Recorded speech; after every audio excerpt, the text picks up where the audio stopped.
Okay, so you've learned about two different physics topics, distance and displacement. Now we're going to learn about two more, speed and velocity. So like with distance and displacement, your goal at the end of this video is to be able to differentiate between speed and velocity.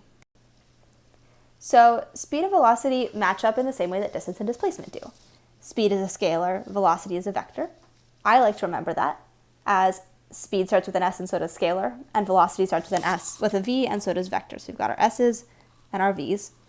So both speed and velocity are going to have the same units, and they're going to be measured in meters per second, which, as you can see here, I've written as meters times second to the negative 1. So this could also be written as meters per second. Either one is fine, but you should be comfortable with both. So speed is going to equal distance divided by time. So it's going to be the rate of change in distance divided by your time. Velocity is going to equal displacement, S, over time. Again. And we can also write velocity as your change in position over your change in time. So we can say that it is your total displacement over time, or it is your change in position over time. So with speed, we want to say, how fast did you go? What did your speedometer read? Velocity, on the other hand, we want to know how quickly you can get from point A to point B. So for speed, you might want to, when you're thinking about speed, might want to think about situations like driving on a highway. You don't really care about how quickly you're getting from A to B. What you care about is how fast you're traveling down the highway. So that way you know whether or not you are traveling at the speed limit. Velocity, on the other hand, is something that you might want to think about if you are taking an airplane flight. So you don't really care in a plane the speed of the plane, right? You don't care how many miles per hour that plane is going. What you care about is how long is it going to take you to get from National Airport to LaGuardia, right? So you want to figure out how long you're going to be stuck up in the air. So speed, we want to think about how fast you're going at some time. Velocity, we want to think about how long does it take me to complete my journey. So let's think about example 1. So Arya leaps 1 meter to the left in 0.1 seconds, and then runs 3 meters to the right in 0.2 seconds. So we're going to figure out her speed and her velocity. So for speed, we're going to do her total distance over her total time. So speed is equal to distance over time. So we're going to add up her total distance.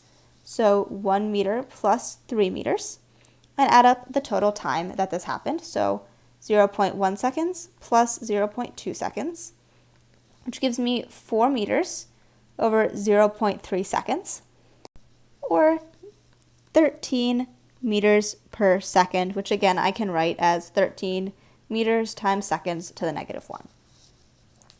So that's her speed. Now let's find her velocity. So to find her velocity, we need her displacement, which means we need to do some vector addition. So Arya starts here, leaps 1 meter to the left, and then runs 3 meters to the right. So her displacement is going to be this vector here, which we know is going to be equal to 3 minus 1, or 2 meters. The other way I can do this is I can always say, okay, the right is positive, to the left is negative. So Arya went negative 1 meter plus 3 meters, or again, I will get my final answer of 2 meters. So either of these is fine to do, but you need to get that final answer of 2 meters to the right. So let's go ahead and figure out her velocity.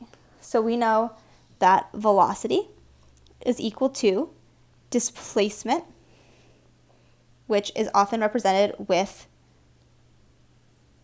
an S, or you could do D with a vector hat, but we know that it is a vector. We're going to divide that by time, which is a scalar. So we'll get that our velocity is equal to 2 meters to the right, so positive 2 meters, divided by our total time, which is still going to be that 0.1 plus 0.2. So that'll give us 2 meters over 0.3 seconds. And again, I don't need to say to the right here because that is shown with my frame of reference here and the sign on my 2 being positive. So when I stick that in a calculator, what I get is that my velocity is approximately 7 meters per second, or 7 meters times seconds to the negative 1. And again, I can say to the right, or I can just have shown that to the right is positive and leave it just like this. So let's go ahead and do one more example. So Robert walks at a speed of 10 meters per second for 4 seconds. We want to figure out how many steps he took. So how far did he travel?